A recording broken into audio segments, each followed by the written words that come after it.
This nuclear power plant is only one of a wave of projects underway in China.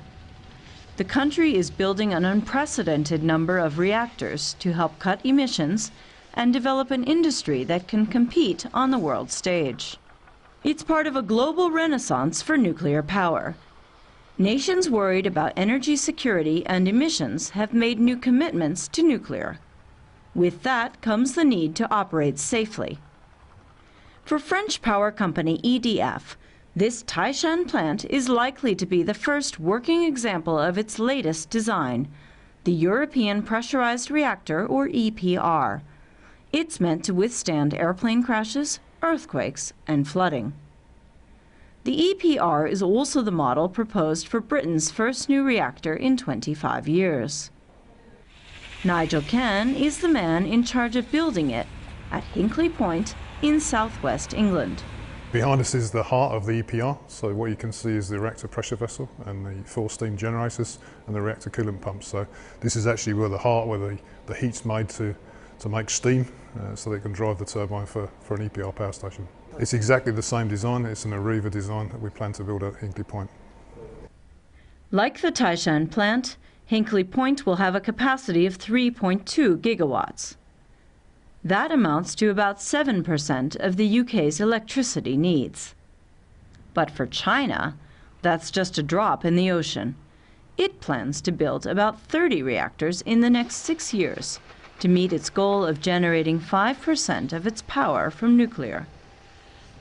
Half those reactors will be built by China General Nuclear Power Corporation, which is partnering with EDF in both Taishan and Hinkley Point.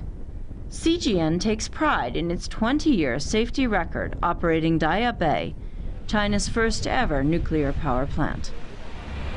For the nuclear power plant, safety first is always the principle for us to run the plant and to do our business.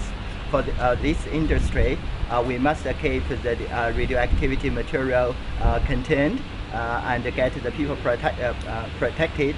So we must keep the safety at the first anytime. 20 years ago, Eric Pou was an engineer during the construction of the first Daya Bay reactor. He's now back in China, making sure EDF's cooperation with CGN isn't just about construction, but also about sharing the know-how needed to safely operate such a huge fleet.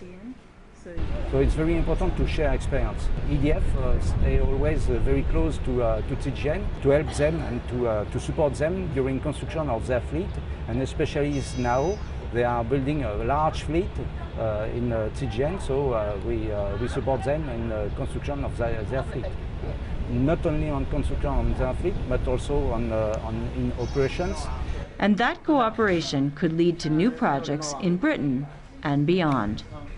Lucy Hornby, Financial Times, Taishan.